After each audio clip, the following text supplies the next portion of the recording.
Welcome back to Team Point Podcast, where we discuss important issues and confront realities shaping our nation, the Gambia. Today's episode is simple, but of course, very, very powerful. The discussion will be centered on votes, voice, and power. In a country preparing for crucial elections or crucial point, one question stands out above all, which is, do our votes truly give us power, or are we just participating without influence?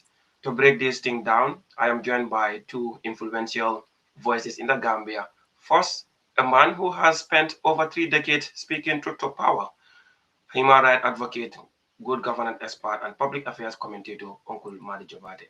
And joining him is Akim Ture, a leading voice of the new Gambia, a leading voice of the new generation, the youth mobilizer and the leader of one of the most vibrant youth movement in the Gambia, the Galas, or the Gala, Gambians Against Looted Assets.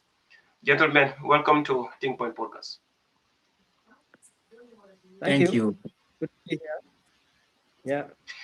Yeah, to start with Uncle Madi. Uncle Madi, you're welcome.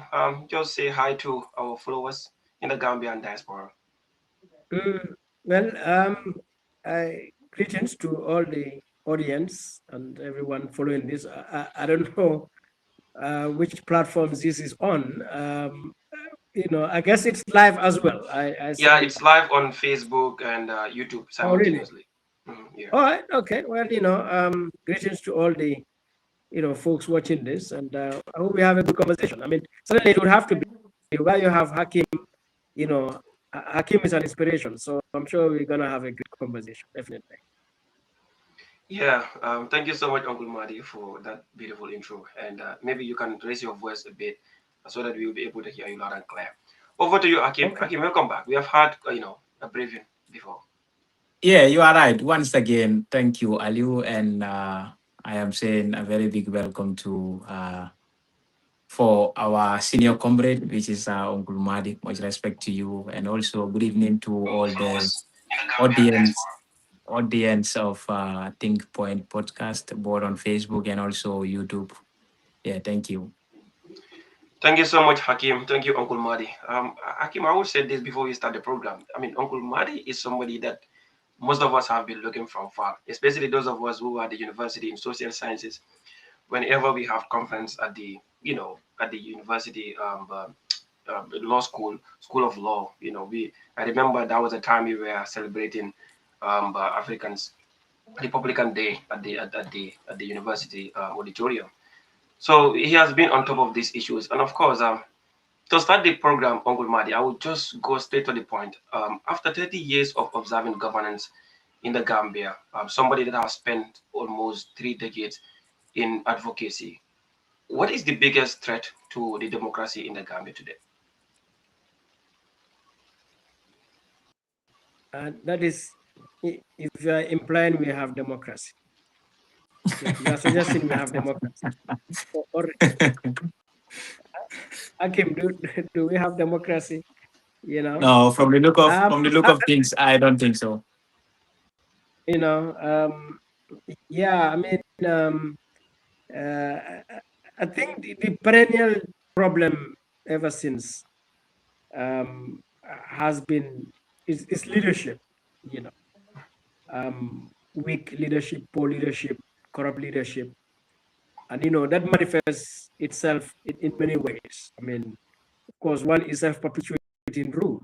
I think when one looks at our predicament as a nation, um, one can point to self-perpetuating rule as probably one of the core cancers we've had.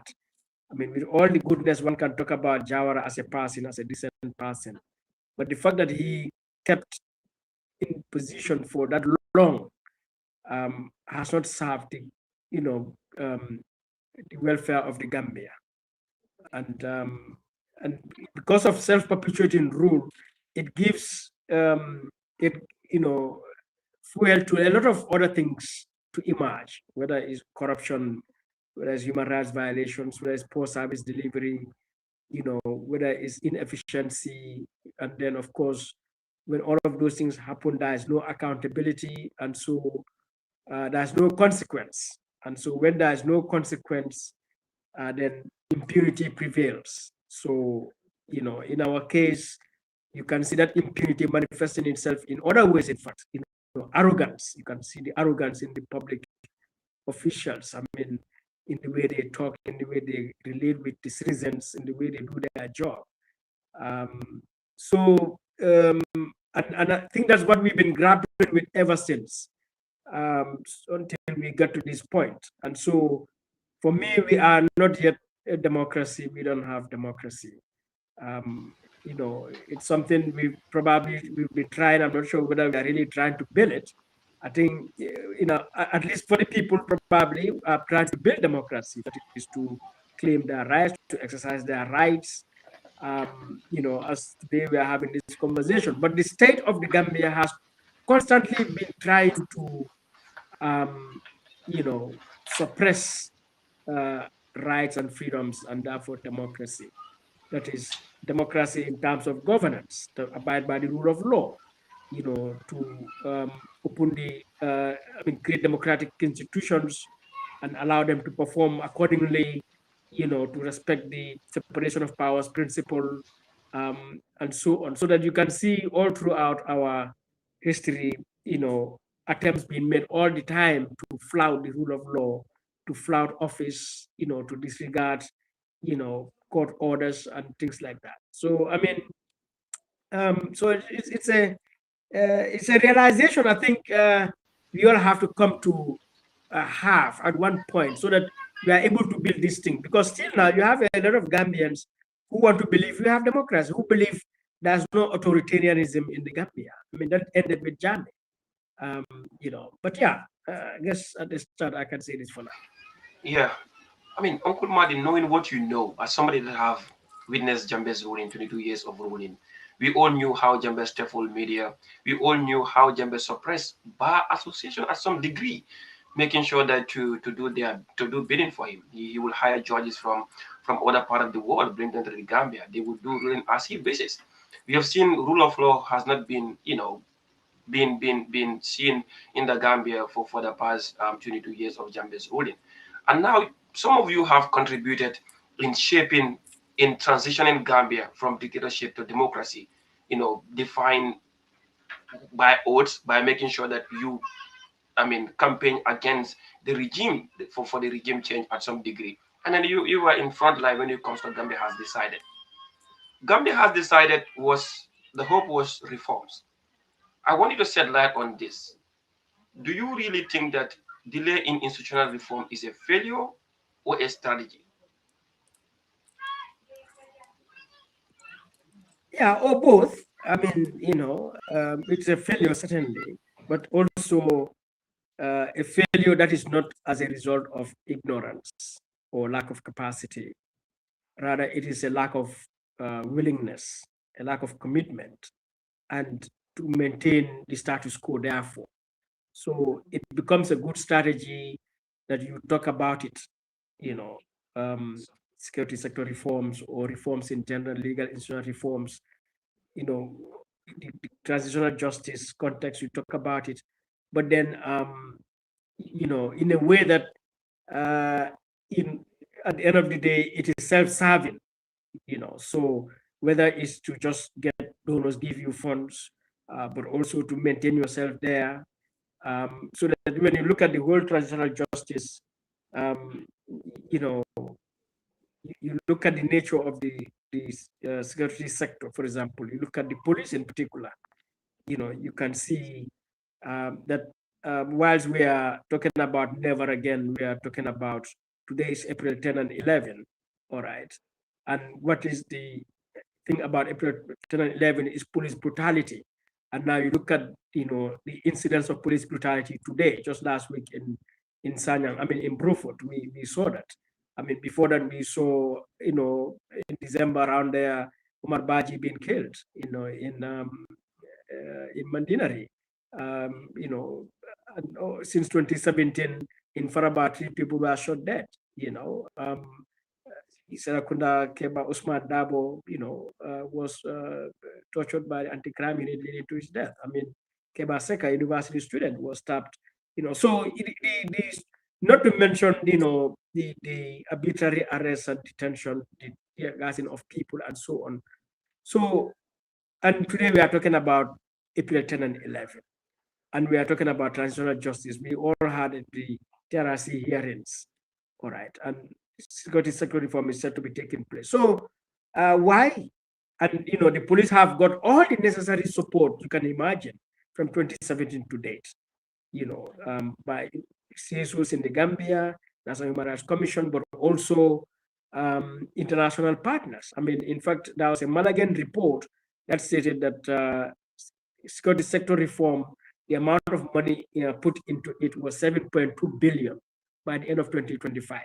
So you can imagine 7.2 billion, in this little country, security institutions, and then still, you walk around, you see malpractices and brutality and everything taking place. So I mean, and so today they're also talking about appointing a special prosecutor. And I've told this to some CSOs, years ago, how we need to be vigilant and hold the government accountable, because they would make very high sounding slogans, very beautiful speeches, express all the necessary commitments and everything else. And they invite you to a room and you come and sit, nice room, consultative meeting, a workshop, a seminar over there. They sign, communiques, declarations. But that doesn't mean things are going to move that way. And that is one way how government traps civil society and citizens to make them, believe something, to put them through a certain process, as if they are engaging. And, they take the box that, yes, we have engaged civil society, we have engaged the media, we have engaged community. But then you look at and so 300 recommendations, I mean, less than 25% are being implemented. So where did the rest go? Or why is the rest not implemented? So this is how it is. And when we said never again, and Gambia has decided, I remember 2017, when Barrow came to the Gambia from Dakar for his inauguration on February 18 at the stadium, myself and some youths, we did not enter the stadium bowl. Rather, we held banners marching around the stadium and singing slogans, never again. That Gambia has decided for good governance, for democracy, for rule of law, for, human rights protection. And Gambia has decided against corruption, against abuse of office. And at that time, some people found us pretty fascinating. I mean, funny. But I remember some parliamentarians at the time. But Madi, why you want to protest even today? Why are you protesting even a day like today? I said, we are not protesting. We are reminding Gambians that removing Jammeh is not the end of the story. And more than any day, today is the day we need to really remind the newcomers what we have decided about. But today we are here. I mean, we don't have a constitution. A lot of our laws are very terrible. They are not changed. The ones they change, a lot of them, they dilute them in a very serious way. Our public institutions are more corrupt, today, more inefficient. Police brutality is all over again. When you look at it, therefore, it raises the question or confirms the point you made. I mean, is it deliberate? All right. Is it a strategy just to keep things as they are? Or, is it something else? And for me, yes, I think the political, the expressions are there, the expression of commitment. But then that commitment does not come because the necessary actions for that commitment to take place does not take place. So it's a pretty incredible. Incredible. Yeah. That's very incredible submission down there. Hakim, I will just come to you before we move to the second segment of the discussion. You have heard what Uncle Madi said, and I believe you have witnessed or you have listened to a lot of testimonies from TRRC. We all knew how institutions were used against the own Gambians. We all knew how Jammeh used institutions, the police, the NIAs, the judiciary against our own Gambian, right? I couldn't imagine how Uncle Madi were living in the Gambia in those days. I cannot get it at all. I cannot get it at all. But now we are in democracy, knowing what had happened. Even perhaps you might not witness all the testimonies, but you have read from the articles written by Professor Sands. You have read from the news. You have seen from the TRC testimonies. And today, after the fought, the sacrifice of Solo Sandin and other people, Hakim, what is your recollections with regards to the current state of nature? Thank you, Aliu. And talking about the sacrifices and the resistance of people like Uncle Madi, like I always say, he is undoubtedly, one of the most, courageous and most consistent people that we have in this country. Whenever we have to talk about consistency and people that would always stand up for the country, I will always, point out Uncle Madi. That is just something that is undoubtedly, the reality. Whoever knows Uncle Madi, you can definitely attest to all the sacrifices and all the things that he condoned for this country, all in the name of seeing a better Gambia, a Gambia that we all dreamed of living in. So it is rather unfortunate. I heard him mentioning, the sacrifices of people like Solo Sanden, those people that died in the process of seeing this country to be salvaged, in the process of seeing this country to be in a better and in a better shape. But it is rather unfortunate that during those days the very people that were behind people like Solos and other people that died are the very people that betrayed, that blatantly betrayed their sacrifices. It is sad when you looked at what happened in 2015, 2016, and you looked at what is happening right now. It is definitely you know unfortunate, and it is sad. The situation of this country right now, we asked him about democracy and he said that is if we have democracy at all.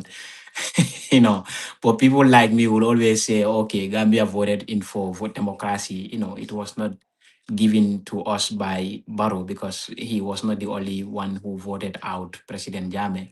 The very people that his security sector are maltreating right now and manhandling right now are the very people that voted in for him, and all those people that are beside him right now, with the expectation that he is going to give us the change that we always dreamed of and the change that we always wanted. So it is sad to be seeing, what happened yesterday, and what led to our sacrifices unfolding on us again. It is rather very, very unfortunate. He also talked about the TRRC and the recommendations that, are, deliberately, you know, sidelined by this current, government, not just the CRRC, but also the Jani Commission's recommendations. Majority of it is definitely forgotten or thrown into the dustbins, because we have people that were directly and clearly blacklisted from, serving, any government institution, are the very people that are serving us right now. Look at the I don't know, the chairperson, or I don't know, the director general of Pura, Njogu. His name was mentioned, Momodu Sabali, the same one. So those are the same people that are whining and dining with, our president. So it is as if he completely forgot the sacrifices and all the things that we went through to have this current, Gambia in a better shape. So it is sad, and that's it. Yeah, it's deeply sad. And Uncle Martin, now we will just jump into the elections. We'll just gonna jump into the voter registration, which is very very important. And a couple of years ago, you've argued that electoral reform, the coalition has failed Uncle Solo Sanden because he fought for electoral reform. And today, as we are speaking, six political parties wanted to register. And they argued that the IEC told them that after on the 31st of March, we are not going to touch your applications. In fact, after their submissions, IEC just came out on them and said 15,000, 12,000 of your voters are not accurate. So just go and start fresh over. They were frustrated at some degree. And then what do you make out of, or what do you make of, president still in the referee of election that should determine our up to date? Yeah, so it means still the necessary system change hasn't happened, and those in power want to maintain power such that it, it's possible for them to do what would serve them. Because if one understands the governance and in a republic like ours, and you understand institutions like the IEC, you realize that to the greatest extent possible, those ones should be made pretty independent, as the name implies. And that independence is both at the level of conception, but also at the level of execution. That is how they are created, but also how they come to perform the functions that they do. The independence should be through, so that whether it's appointment or their budgets and the decisions that they will make should be in a way that, to the greatest extent possible, should be in their own hands. So in our case, the Elections Act that we have now, I consider it worse than the decree 1996 that Jammeh created, and because essentially it has maintained all the elements of that elections decree, but so that at the end of the day, after 30 years, if we are still maintaining the same thing, then for me that is worse. So diaspora don't vote, prisoners don't vote, there's no party, election financing laws, regulations, political party funding, regulations. The attestation is still in place to be used. Still, the president appoints the IEC commissioners. These are all stuff that we should not be seeing in our Elections Act. So the president should have just, a process that would only nominate and the parliament would approve. But further, the constitution guarantees the franchise for every citizen of the Gambia should be ready to vote. So that if we get to this point, we have an electoral law that is not recognizing other Gambians to vote simply because of their residence, because they are resident either outside or they are resident in the prison. But that doesn't take away their Gambianness. The sovereignty of the Gambia, the constitution, that's what it says in section 1, that the sovereignty of the Gambia resides in the people of the Gambia. They don't say in the people of the Gambia who are not in the diaspora or who are not in the prison. It just says, the people of the Gambia. So, so this situation that we are at, I'm not aware. That is new information I'm getting in terms of IC telling some parties they won't register after March 31st. I don't know why IEC would say that. Gambians have a right to form a political party and to register a party at any time. And I did not see, in the new Elections Act, any sort of such kind of guideline or criterion. So I don't know what is the basis for that, But in terms of our electoral system, there needs a lot more improvement to do. To guarantee the independence of the Electoral Commission, which is necessary for its empowerment also to be able to, conduct elections, better in this country. Before I come to, Hakim, I want to sort your opinion with regards to the processes in which the processes that are in place. IEC does not give database to the Gambians to know who registered with which political party. And now you will wait until somebody present his 30,000 or 25,000 registration. You ask the individual, no, this person was already registered with somebody. And then you would ask the individual to go and start first. So yesterday, Nene was on Kerifatu and said, they called them on a meeting and said, after March 31st, we are not touching anything. We're just going to focus on this voter registration. And then you have to wait until 2027. And they got frustrated. And then what do you make out of, IEC using technicalities to deny Gambian to take part in election? We have seen this in 2021, where other political parties were removed from the process at the last minute of the process. Well, regardless, rules would have to be applied and respected. And so, as I said, I'm not aware of what you are just saying. And Nene, which Nene are you referring to? Actually, is that Nene Frida or? No. The PPP, the deputy president for Gambia Era Party, something like that. The same was running mate, yeah. Okay, well, so yeah, so that is reported speech. So one would have to find out. But the point though is, IEC, as far as I know, the Elections Act and the Constitution, the IEC cannot deny any group of Gambians to form a political party. That is by refusing to register them. All right. So IEC should be open to receive applications for political party registration, according to the Elections Act. And the Elections Act have specified the requirements. So if any group of people meet those requirements, IEC should consider their application and grant them, a license if they meet the requirements. But just to claim because I'm on a supplementary voter registration or any other exercise you may be involved with, therefore you won't accept party registration. Yeah, I think that is. I maybe after the issue I'll go and search for information to understand why I see saying that, but I find that pretty. The issue of but attestation the issue of the attestation brought a lot of issues, with regards to the electoral process.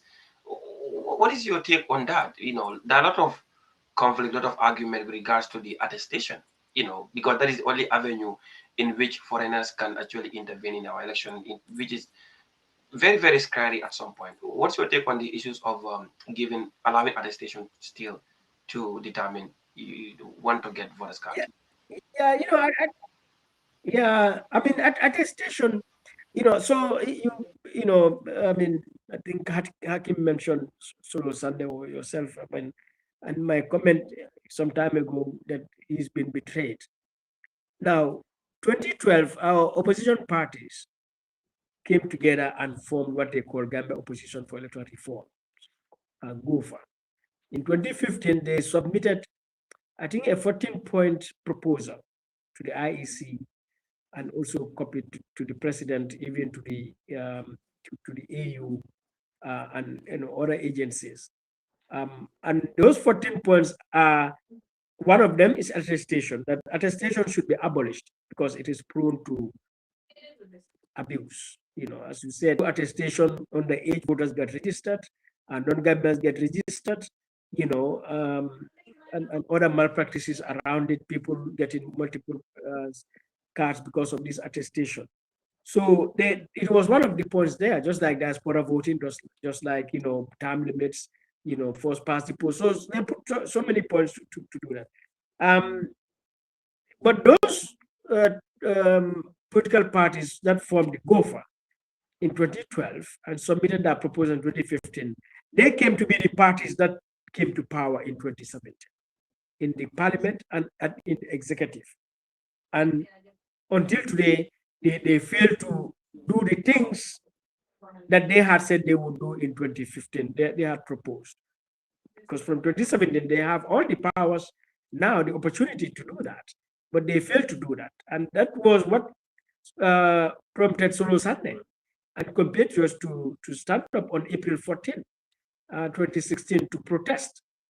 And they died. I mean, he died for that. Many people came to die because, the torture and the, pain that was inflicted on them. They couldn't survive afterwards. And so what he fought for and died for, and which gave, opportunity for those in power today to get to, the position they are in today, abandoned their own commitments and more so, ignored the sacrifice that someone like Solo Sunday and others did. And this is where the betrayal is. And so, yeah, the attestation should be stopped And if you may recall, also I think 2021, around there, some CSOs took the issue of attestation to the court, to the Supreme Court, all right, I mean to the High Court rather.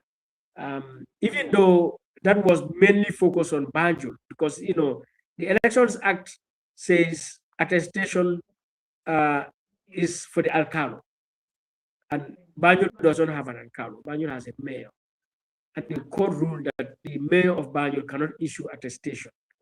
So I don't know whether still, I mean, the IC never came to stop that, or the attestations the mayor issued on base of which voters card was provided were not withdrawn. So one would have to see today whether still the mayor of Banjul or the mayor of KMC would issue attestations, But all the more just saying the democracy that we deserve, we are yet to have that.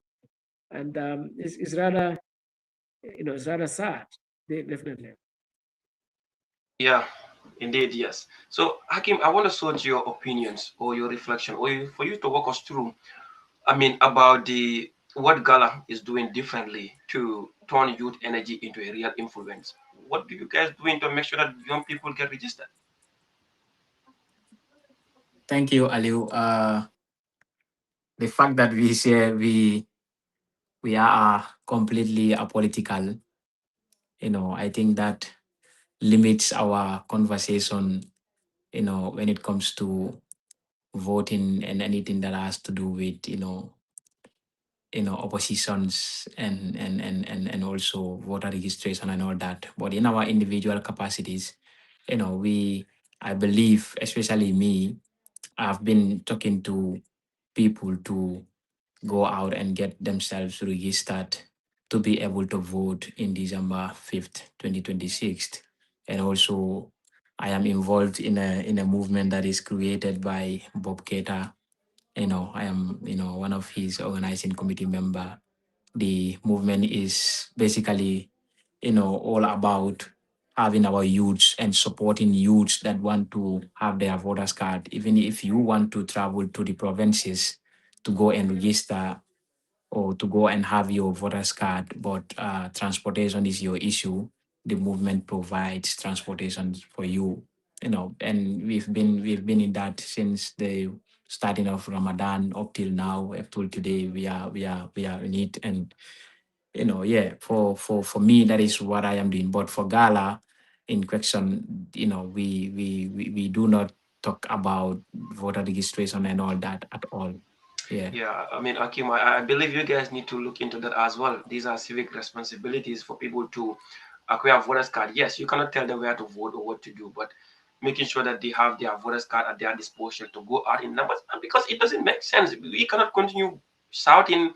The only channel to remove the government or to change the institution is through, democratic process. And the only Yeah. democratic process that we have, I think it's about, voting. I believe you guys, you Voting can have a process. discussion around that too, yeah, Voting and see process. what you No, can we do. will. We will do that. We still Yeah, have time. Yeah. yeah. So, and that was a great thing that you guys are doing, Bob Keda, and some of you trying to, encourage young people to actually try to get their voters card. Uncle Madi, I want to ask you this question. Why should every Gambian prioritize voter registration right now? So, voting is probably the first manifestation of our sovereignty. Because we are a republic, and the constitution, as I said, section 1, that the sovereignty of the Gambia resides in the people. And that section went further to say the state and its agencies derive their authority from the people and perform their functions on behalf of and for the welfare of the people. So that makes every Gambian an equal owner and an equality in power, over the Gambia. Now, those state agents who are there, so we have institutions like the parliament, like the presidency, like the local councils, and among us we elect some people, and they are supposed to be the ones to run the state in our name and for our welfare. So that if you're a Gambian, your primary duty is now to decide who will manage the Gambia. That is your first and foremost duty. Okay, you can go there and defend human rights there, demand service there, and so on. But all of that is coming because first and foremost, you have elected a government in charge of this republic. Now, that responsibility is the first act of sovereignty because it is giving decision in your hands, and it is your decision and your will that is going to create the government that will run this country. So, and that government is the government who will now come to create other laws and enforce, execute the laws that are in this country, including the constitution. And then further, it is to that entity that you also pay taxes to. You pay taxes to them in your name. They take loans and grants, and with those resources, you give them powers to spend those resources on your own welfare, to provide the necessary goods and services for your welfare. That is why we said the government is just the will of the people to serve the people, because the people own this country.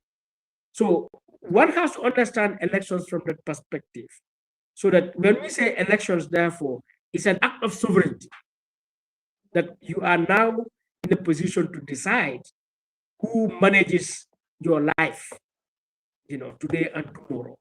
So that's why nobody should joke with an election, because at the end of the day, what do we complain about? Today, when we hear any Gambian, what do they complain about? Like in the past, we complain about nothing but tomorrow, about council, Cardiff municipality, Basse area council, the National Assembly. Who are these people? These are the people who are running the Gambia, who are running your life, who are determining today how much is the cost of bread. Is electricity available? Are roads there? Who should provide them? It is these institutions, because we, the people, gave them our money. So if you understand election from that perspective, you realize that when we get to this point, everybody should get on the campaign to make sure every Gambian gets registered, because that is step one. You have to register to get the voter's card, because that allows you to vote. And when we get to the vote also, we have to make everybody vote, because if you don't vote, you harm us.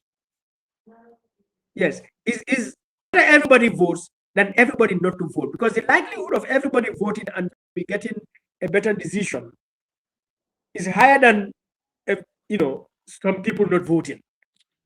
And voting is participation also, so that in the moment people vote, then they would be only not participating in the election, but afterwards they most likely also would be able to participate in holding account that government that they vote for, and so on. So we should promote voting, and I hope everybody in this period would be reminding their family members, their friends, their colleagues, to say, go and vote. Go and register. We should be telling everybody to register, because, as I said, it's the first act of sovereignty. If you are sovereign, if you claim to be a sovereign Gambian, then register. If you don't register, don't hold a voter's card, of course, you are still a Gambian, but you have severely undermined your own sovereignty. And by that, you have also undermined the governance and the development of this country. That is how serious it is, or how important it is. Exactly. That's incredible. And then, Hakim, like Uncle Madi said, he said it is one thing to get voters card, but the most important thing is once you get that, you need to cast your vote. That is a takeaway. We will transition into Mandinka language too, so that our viewers can also benefit from what we are talking. We have 20 minutes to go. But Hakim, why do you think that young people are not really interested when it comes to governance, but especially when it comes to elections? We can understand during Japheth's time things were not normal. But with this democratic dispensation, space are created for young people to take part. Talk to those boys out there. Why should they really, really prioritize elections? Thank you, Aliu. And I think the reason why most young people, whenever you talk to them about voting or the importance of going out to have themselves registered, and also when it's time to go and cast their vote, for them to go out and do that as well. I think that is as a result of having politicians that would eventually disappoint you after you put them in where they are. I will give you an example. Today, I was watching a video of the independent National Assembly member for Janjambure, which is Omar Jato Jame. He was like, he is not a betrayer, you know, because of for some reason I denied myself from commenting there. But if I should comment there, I would definitely tell him that he is definitely a betrayer because he betrayed the trust of those people that denied voting for NPP, for UDP, for any other political party that contested in Janjambure, and went ahead and vote for him as an independent candidate. He betrayed their trust by going ahead again and turned back joining the NPP that his own people do not vote for. So you see how politicians will always disappoint and also betray people that vote for them. So I think that, and so many other reasons are why many people, when you talk to them about voting and all that, they will be like, ah, boy, nko karte fa yo fango, I mean, who am I even going to vote for? But also not knowing that you voting, even if you vote for someone and the person eventually disappoints or betrayed, your vote, is better than you staying completely away from voting. Because if you do not vote, you do not have a voice. And if you do not vote, you give chance to a wrong person to lead you. And once that wrong person is leading you, you do not have any voice over him because you did not contribute in whether putting him there or whether denying him to be there. So voting is something very important, and I think the most important part is having youths to vote massively and collectively.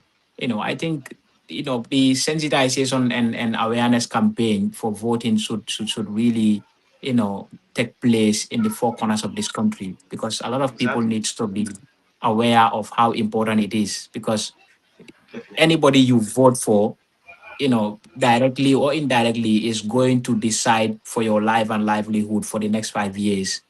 Okay, so it's better you decide who represents you than you not having at all any voice in who represents or who leads your country. Yeah, so yeah.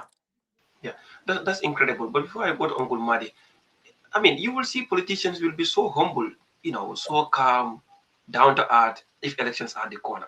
That shows the importance and the power of that particular vote, right? They will just come with all flimsy stars, with all fallacies to make sure that they persuade you for you to vote for them, right? So why do you really think, taking part in National Assembly elections are also equally important? Yeah, like you said, you will always see, politicians will be very, very humble and will come with a bag of promises to you, because I think many people do understand that we hold the absolute power. That is why whenever it is time for us to decide, politicians will always bow to our demands and will always do as we say. In fact, they will even promise us something that we do not even want from them. Okay, so I think if we truly understand that collectively, we will know that the situation of this country can be remade or can be changed by our vote. Okay, we hold that power, we hold that opportunity, and we have that decision to make. But how do we make that without voting? It is not even possible for us to be able to make that decision, because voting means you are putting in somebody to represent you. Voting means you are putting in somebody to go and do as you say, to go and do Mhm. as you expect from them. So yeah, your other question, I forgot it. Come again. The question is about the issues of a National Assembly. Why should young people take part in National Assembly elections and local government elections? Exactly. Because normally, Aliu, when we talk about voting and elections, we always narrow it around presidential elections. They can more telephone media will get themselves registered in Jara, for example. But when it's time to presidential election, people will pay fair yeta jare yeta vote. But when it's time to National Assembly elections or regional chairperson, regional council chairperson council elections or let's say councillors, people will be like, I cannot go. Oman kumaya bage. I think we need to understand that having the right people in our National Assembly and of course in our councils would definitely take us a long way and will definitely help us. But in most cases, Aliu, the problem of this country is our politicians, because Hani Latamin Layajako, he is not aligning himself with any political party. He's an independent candidate. So let me just give him my vote. At the end of the day, he is going to do as I expect. After voting for them, they become a complete change person. They become a complete change politician. Anything that they promised you that they will do, ikanyina abela completely. So, but it is important for us to know that in as much as we should go out massively to vote in a president, it is equally important for us to go out massively to vote in right people, to have them in our National Assembly. To have right people in our National Assembly is definitely going to help this country a lot. Yeah. Yeah. So okay. Uncle Madi is there. Uncle Madi, you have heard what Hakim said so far, and then I just want to sort your opinion with regards to the issue of having very vibrant and credible youth movements. We all knew in first regime we used to have trade unions, and these trade unions were very very solid, especially when it comes to influencing policies. At some degree, others can argue that trade unions, they are even more powerful than that of political parties then. But now trade unions are fading away. They become bootleggers. They become sycophants. They become, doing bidding for the regimes. And I know when you see Gala movement, at some point you feel bit happy. You do, okay, now young people are waking up. Young people are taking stand. When people are taking decisions in their own affairs. Take us through, the importance of having credible movements shaping policies and making sure that regimes succumb to good governance and democracy.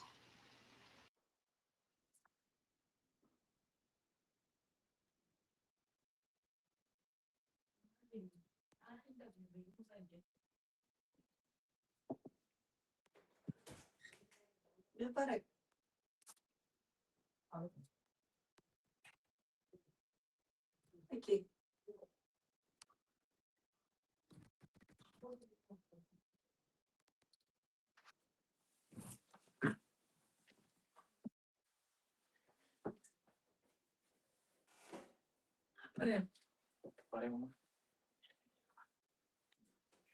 First, I want to understand so that every people govern themselves. Governance is that act of managing the affairs and the resources of a people, so that in terms of a country like the Gambia, there's a whole system in place that first and foremost is established by the Constitution. The Constitution establishes how this country is governed. So there is the government, the state, the executive, the parliament, and the judiciary. But governance is such that also, apart from the government, there are many other actors, players in the process. Of course, citizens are, everything is about citizens. Citizens are actors because by voting, you are contributing in the governance system. But citizens also form associations, which all have their different roles. So trade unions are workers' unions usually, to fight for the welfare of their members, and civil society as well, a group of people that have come around a shared belief, shared objective, usually for public interest and so on. The media is there to amplify, and hold voices and hold those in power and everyone more or less to account and so on. So all of these are various actors who participate in the governance system. So CSOs, for example, and trade unions, government, they can influence policy, lawmaking, and so on, but at the same time hold them to account. And if you look in our history, like in many other countries, trade unions have been key participants always. I mean, way back in the 1920s, somebody like Edward Francis Small organizing workers, but also, even farmers, all right, because all of these are groups that are, coming from a particular interest area, and it's a whole community, and their welfare matter, and the laws and institutions that exist essentially are there to impact on everyone. So it is just natural that everyone also ensures that those laws are proper and those institutions are proper and they're performing well. So that's how why the CSOs, trade unions are important. In some other countries, they are some of the biggest, most powerful forces. For example, if you go to South Africa, there's this COSATU, this trade union, in Congress of Trade Unions of South Africa. It's a powerful force that no political party want them to, challenge them. If you go to Europe, America or Europe, trade unions are very powerful in Europe. They influence a lot of decisions, as it is. So in our case, though, trade unions were powerful, from the very beginning to the 60s, I guess probably to the 70s, but as we move on until now, trade unions have become a bit dormant, which is very sad because there are workers in government. They need to form a trade union because there are decisions about workers. Just today, I'm seeing they increase fares. Now, workers need to respond to that because have they increased the salary or the transport allowance of workers to be able to pay that to go to work and from work? All right. There are workers, in the private sector working in any company. Look at all the GSM companies, the petroleum companies, the supermarkets. There are workers there. You would have imagined, all of those workers would form associations so that they use within that, but in the overall national, event. So trade unions are so important. It's unfortunate in the Gambia, awareness about trade unions is very low, and trade unionism subsided to a level today. You only hear about the Gambia Workers Union when it is May 1st, and they have a ceremony at the stadium. But beyond that, you don't hear anything about trade unions. And CSOs, we have a lot of CSOs, but again, their impact is minimal. I think, in terms of policy, legal policy environment, but of course also as well in terms of impacting on the, performance of the government in holding the government to account. That's why groups like GALA are so critical, so important that, because yes, a lot of CSOs would claim, yeah, we're providing goods and services to our communities. We've been doing capacity building. We can point to a lot of laws that CSOs participated, in the creation of those laws. You can see CSOs, providing reports, producing reports, and so on. But at the end of the day, corruption is rife, police brutality is rife, youth unemployment is rife, poverty is widespread, inequality, injustice is widespread. To the point you begin to wonder, does the Gambia have civil society and trade unions, so to speak? All right. So much as the good work that they are doing, you realize there's more to do. Yes. And what history has shown, no country has really gone towards that kind of success without an active, a strong civil society and trade unions. And if you look at the history of the US or the history of Europe and across the world, you would see that a lot of the gains that have been registered in many countries, the struggle began within the civil society and from the trade unions. That's why I argue that most of trade unions become bootlickers because living in the United States, I know how powerful most of these movements are. They influence decisions. They show the states. They show the federal government. They ensure that they really take part in shaping their society. And today, if we have Gambia Teachers Union who will just wake up when their salary is not really convenient with them, they don't look into the welfare of the teachers where they are living. They don't look at the hardship because today, if they send Hakimi to Boraba, where Uncle Madi came from. Hakimi will be talking about the issue of electricity and internet at some degree, which is at some point is not really, really cool, and we don't think that really need to be done in that way. So, Uncle Madi, I want to conclude this conversation with the issues of the new media policy and regulation, which I cannot even find sense in it at all, at all. Can you walk us through when you have heard about the information minister coming up with strangling the media fraternity, because that's how I actually see it, because that's how I even wrote my article published by Standard newspaper a couple of weeks ago, trying to stifle the media, subjugate the media, trying to silence the voice, trying to determine who need to speak and what to say at some degree. Walk us through about your opinion with regards to this bogus media policy that the ministry wanted to propose to the journalists in the Gambia.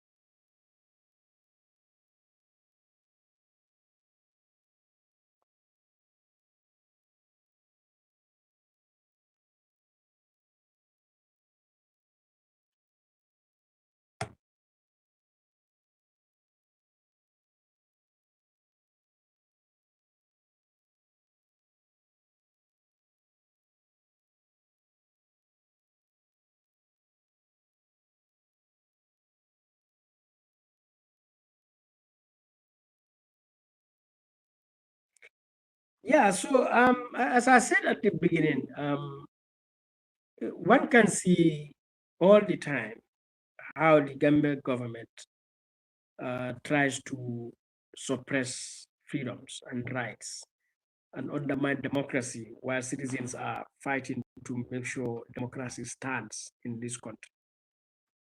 That has been the story ever since. So that what we are seeing today with these media proposals from the Ministry of Information and PURA, um, you know, those who are not familiar with the Gambia's history or they are young may not know. But this is not the first time this attempt was made. In 2002, Jame uh, introduced what they call media commission bill.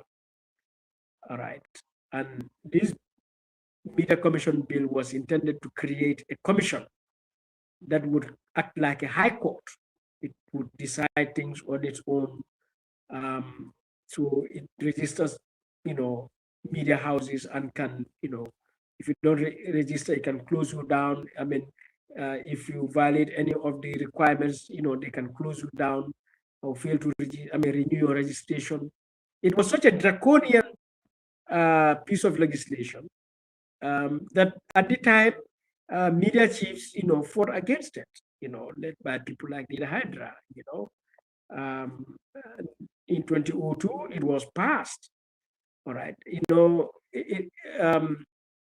I I came across an article I remember I wrote at that time, published then in the Daily Observer in May 2002. And, the title was the Media Commission Bill, Killing the Voices of the People. And maybe I'll send you a soft copy of it. I happened to go through my library to empty and found a hard copy of it, and just last week I scanned it, and so you go further 24 years later today, this government brings these media proposals, registration of journalists and online content and online and broadcasting content regulation. Now if you read it, you will come to realize, and that's the saddest part, that these 2026 proposals are worse than the 2002 proposals. Because in 2002, only media houses were required to register. Now, 24 years later, they are now asking for individual journalists to register. They are asking for, like you, for example, would have to register because if you are monetized, this podcast, your platform, if you have, a certain number of followers, I'm sure Hakim certainly would have to register because he has more than 5,000 followers, So, and they will determine what is the following. So Pura will determine whether it's 1,000 or 500 followers you have, or 10,000 or 1 million. So they will determine that. And if you reach that level, then you will have to register and be renewing that registration. And they will have to also keep, they have a technology, they call it, SPORS. I can't remember the whole meaning, but the acronym is SPURS, social media users of a certain large number. So you will have to register. And so they will have a register of online users, platforms. They will have a register of journalists. Can you imagine government having a register of journalists, because you register journalists? I'm sure even in North Korea they don't register journalists. The government doesn't register journalists there. So when you come to think about it, I was furious, but I was even more scared because this is the greatest extent of dictatorship that we are seeing being legalized in this country. Because the moment you are saying the states should register journalists, will determine who is a journalist, who can practice a journalist, and you look at the requirements for that registration, that you can even the use of social media, who uses social media, man, at the end of the day, then it means they can easily, they'll close Think Point podcast. Forums like this cannot take place because we don't register, it cannot take place. I cannot remember. Imagine me going to Pura to register my Facebook page. Where on earth have you seen anybody registering his or her Facebook page? Government requiring you register your Facebook page. So I wish Gambians realize the danger in these so-called regulations and guidelines. And because I try to understand at the level of Pura, at the level of the ministry, what could trigger this really? Because in the first place, what harm is there they are trying to prevent? What need is there that makes this necessary? It is not there. But you can clearly see all the dangers.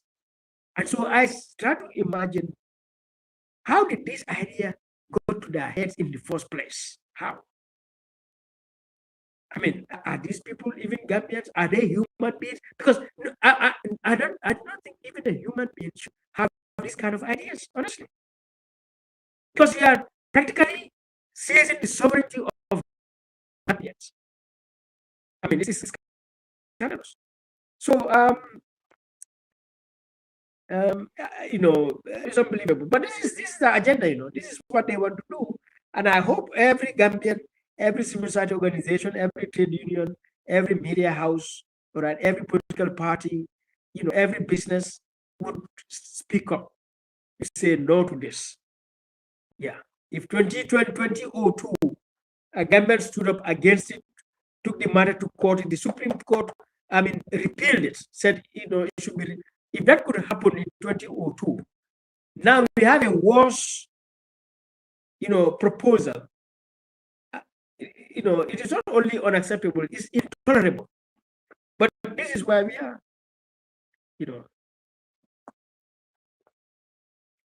It's deeply sad and scary. Like you said, it doesn't make sense. You're not gonna find this anywhere in the world. And I think there is ulterior motive behind these bogus stuffs that they want to bring on table. And I believe, the reactions of you, the DJ Jawa and others will really help us to curtail government's interference when it comes to interference in media and broadcasting issues in the country. We all knew what the journalist has gone through in the country. Almost 140 people, journalists, were prosecuted. Others were killed. Others were forced to leave the country. Even at this point, we have had almost 5 to 6 prominent Gambian journalists who are now in the United States. I know Uncle Madi will say this is a brain drain in the Gambia, and then it is true. Most of us who are in the civil society organization are established first ever civic education organization in the country, and then here I am today in the Gambia and in America, and then at some point, civic Pandava become dormant. At some point, which I wish. But to conclude this program, Akim, I want you to shed light on what Uncle Madi said. Stifle trying to silence the voice of the Gambians. What do you make out of that? Oh, sorry. Yeah, I unmute you now. Sorry for that. Yeah, thank you. I was keenly listening to Uncle Madi and, of course, enjoying him. He mentioned something like, he wished the people of this country understand the danger of this proposal. I mean, I believe most of us understand it, and he mentioned something like, even me cannot imagine walking up to Pura to have my Facebook account registered. That is something that would never come. I don't know what they are going to do to those that would resist from registering their Facebook pages, and also journalists that will say no to this registration and all that. I do not know for now what would be the consequences of it, but I believe that there will be a lot of people that will say no to this, even if the public fail to appeal it in the high court, which I believe will definitely happen, because like he said, if 2002 the matter was able to be challenged and repealed, I believe the same will happen again, because when you look at this is as if they are deliberately trying to control what will be said out there, like what will be said out there by who and by how. You understand? Who should say it, and where should it be said, and how it should be said. That is exactly what they are trying to control.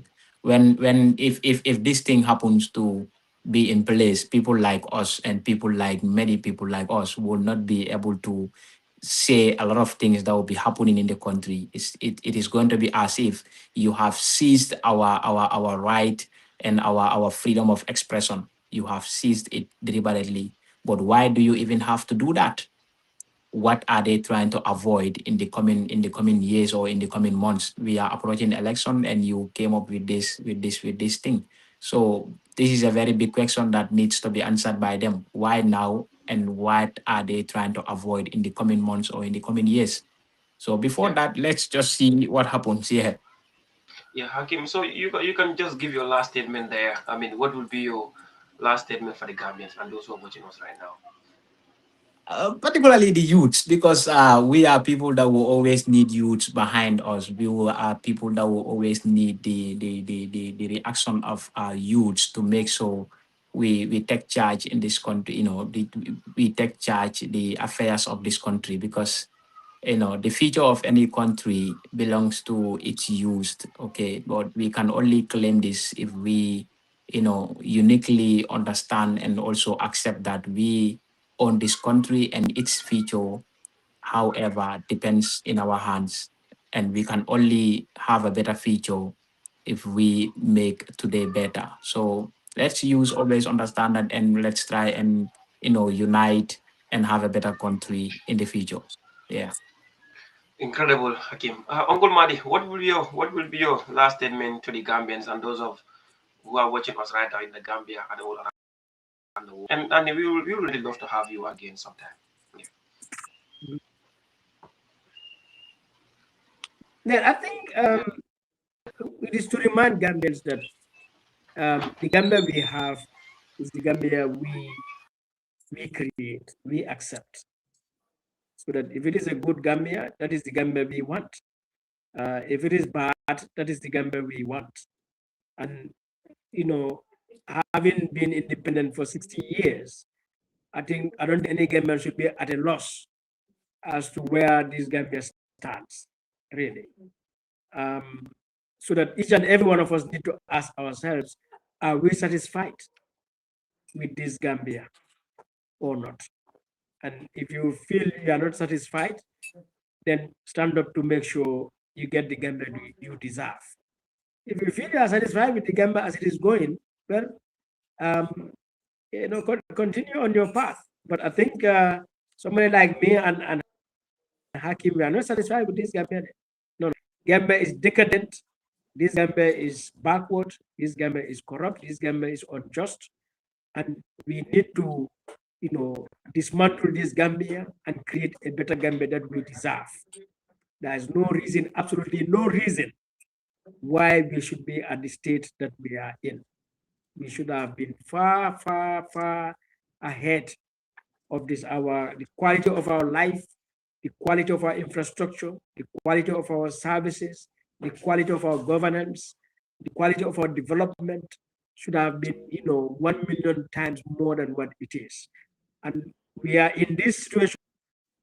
It is not because God said, it is not because we are in West Africa or we are, Gambians, or, the sun comes out here at this time or that time.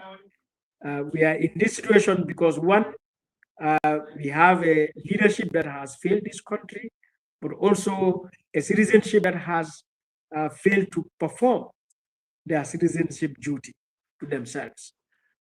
Gambia does not lack knowledge. We don't lack resources. We don't lack tools. Our country is well positioned naturally to produce one of the most advanced countries on earth. The weather is perfect. We have enough wind and sunlight. We have a river that cuts across. We have an ocean. Our land is fertile and flat, from end to end. There are no natural obstacles or barriers. We don't have any adverse weather. So Gambia is a perfect area for development. So culturally, we are a small population, which is like a family. We are all connected. I mean, I you are Job. In other sense, Job is Jobate. Hakim is Ture. I can call him Mandimbua. We have that, relationship. The Fullers and the Jodas have theirs. Every surname here has a joking with another surname. Every region has one with another region. So when you look at the setup of the Gambia, it has all the ingredients for good governance and for sustainable development. Because by our culture, I'm not supposed to harm Hakim, and Hakim is not supposed to harm me. You are not supposed to harm me. You should be my brother because Job is Jobat. And that goes across. So that at the end of the day, you wonder, how can we have injustice in this society? And corruption and, all of these problems in this society. So I think Gambians need to take their time to reflect on the state of affairs, on the situation of their life, and the life of this country. But as I said, media, I'm not satisfied with this Gambia. I want to dismantle this Gambia, and because I think a better Gambia is possible based on the things I'm saying, the opportunities, the potentials, the ingredients that we have. If we tap them and organize them, mobilize them, we will be the envy of the world. Thank Undoubtedly. you. Undoubtedly. Uncle Maria, from the beginning of the program, I knew that 1 hour is not going to be enough for us to have a discussion of what we want or discussion of our desire, knowing that Uncle Maria is the one coming. But we did our best to tailor it down to ask a couple of questions. But we would definitely love to have both of you here sometime, near to elections. And then, like I said, this conversation need to continue. We need to dialogue. We need to talk. We need to have a discussions pertaining to our national development, especially when it comes to governance and democracy. This is a effort done by all and sundry. This is a effort done by every single Gambian. I remember Gambians in diaspora, particularly in the United States, called on all the opposition leaders to meet in Atlanta to have a discussion about establishing coalition. And this had happened in 2006. And of course, in 2016 too, Gambians also came together to call all the opposition parties to come together and form a formidable coalition to usher us in a new dispensation. Surprisingly, it has been a disappointment for most of us, for most of the likes of Uncle Madi, who have sacrificed their entire life in calling on accountability and good governance in the Gambia. And now, after the fort, we are where we are today, with all flimsy excuses and whatnot. But I know we'll bring more of this discussion to discourse, to talk to Gambians across all scores of life, to have a conversation around this. So the remembrance today is your vote is your voice is your power. If you haven't registered yet, please, this is your sign. Go and register. Because in the end, A nation that does not participate slowly lose control of its failure. And thank you all for listening to this program. We hope and believe that God continue to guide us, and we hope and believe that we keep on healthy and to continue this conversation. Thank you so much, Uncle Mari. Thank you so much, Hakim Ture, for giving us this time, this precious time of yours to have a conversation with me. And thanks to all our viewers, our listeners, wherever you might be around the world. Thank you for sticking around, for being here with us. It is a pleasure having both of you here, Uncle Madi and Hakim. Thank you. Great. Thank you. And Thank you. greetings. Thank